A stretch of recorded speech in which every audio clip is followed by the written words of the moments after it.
I know they put, they spend so much money on the technology to make it easier for us, but I actually prefer a piece of chalk. I think I'm joking.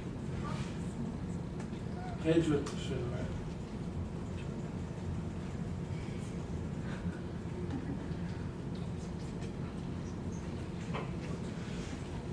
Okay, so we were talking about the construction of the.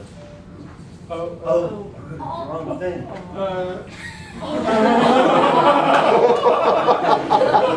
Wash it off after class.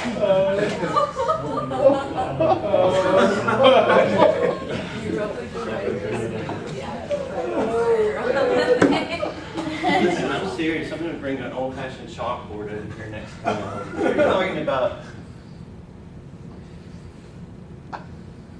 chalk works better.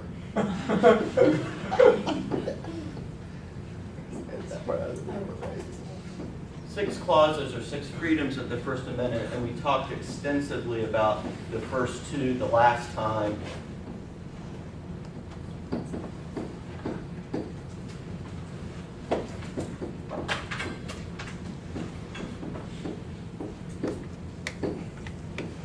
Freedom from and freedom of. And then we can just quickly say here,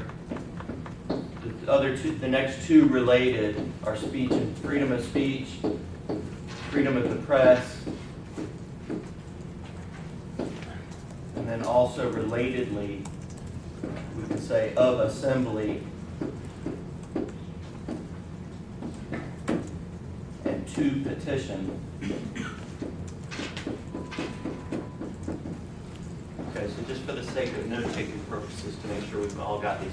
Freedom from religion, freedom of speech, freedom of the press, freedom of assembly, and freedom to petition.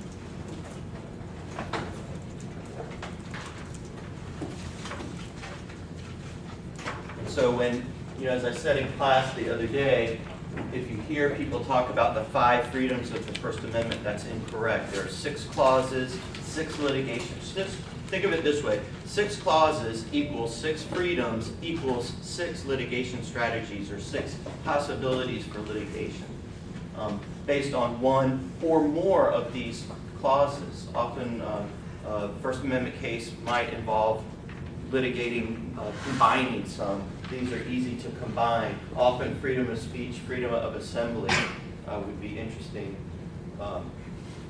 In fact, I was talking to the student who this video is for. His father is a litigator in Connecticut, and we were talking about, anybody follow these Moral Monday protests in Raleigh? Do you know what I'm talking about? Yeah, my friend. Anybody know anybody who went over there? Well, my aunt's a teacher in Raleigh, so I don't know if she has been there or not. And my roommate, he interned at XII over the summer, and he said that was on the news like every day. Yeah, it is. It is. And so one of the things that has happened is there are these weekly protests in Raleigh at the state legislature because of a lot of sweeping and radical changes that the state legislature is making, in particular cuts to education. And so they've been having these protests. Well, in response, the state legislature has had a lot of them arrested. Sometimes 50 or 60 or 70 people all arrested, at the same time. And so then the next question is what? I mean, what's the next question? They're protesting the government, and they're trying to tell the government, no, we disagree with what you're doing and we want you to stop. But then they were arrested and they were thrown in jail. So how would you litigate? How could you possibly litigate? And there are several possibilities here. How would you possibly litigate a First Amendment case against the government for throwing them in jail? Well, the last 2 clauses of freedom of assembly and freedom to petition, they're gathering peaceably, and they're petitioning the government in their assembly. And so the last two clauses right there, those are two. Very powerful arguments. Were they peaceful? Did they From burn what I anything know, down? No. No. They were, I mean, these are teachers and ministers, church people, right? They met a bunch of Methodists.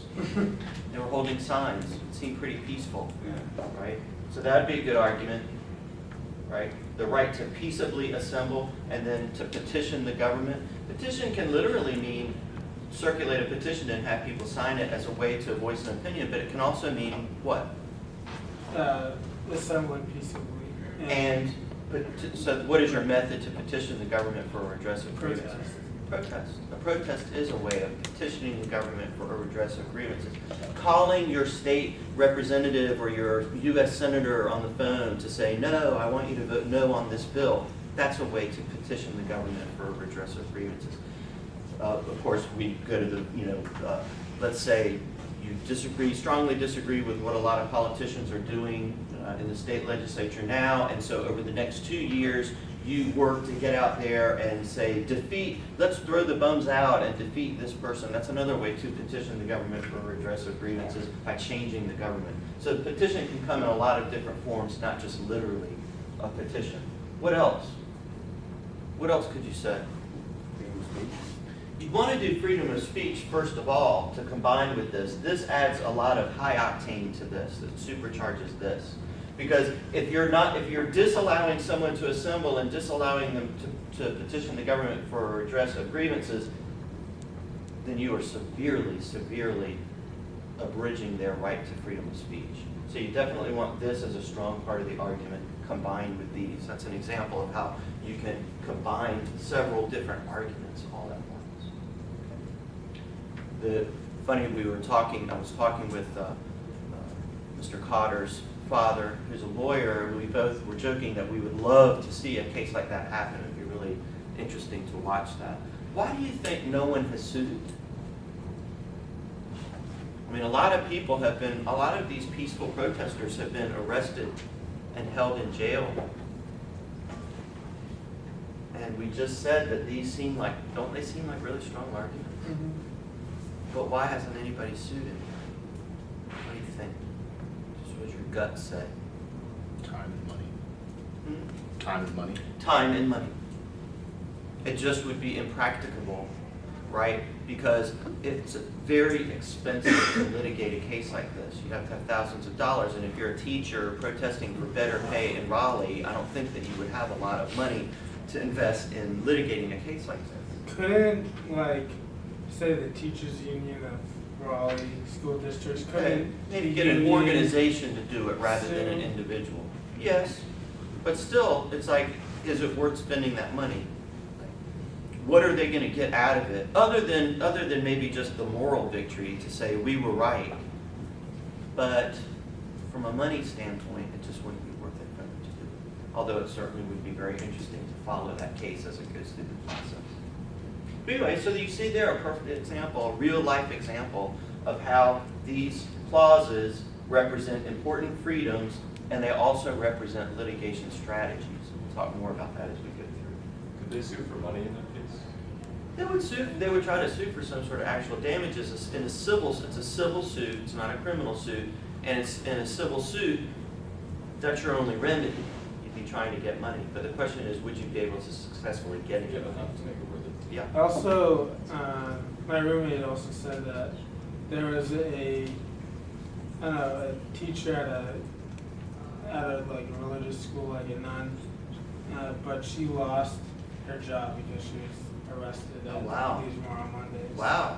Really actual damages and maybe special damages. And she lost her job. I mean, that's something very real that she Right. Someone should talk to her about suing. So let's stop the tape now, because we're going to watch DVD, which Daniel can watch separately.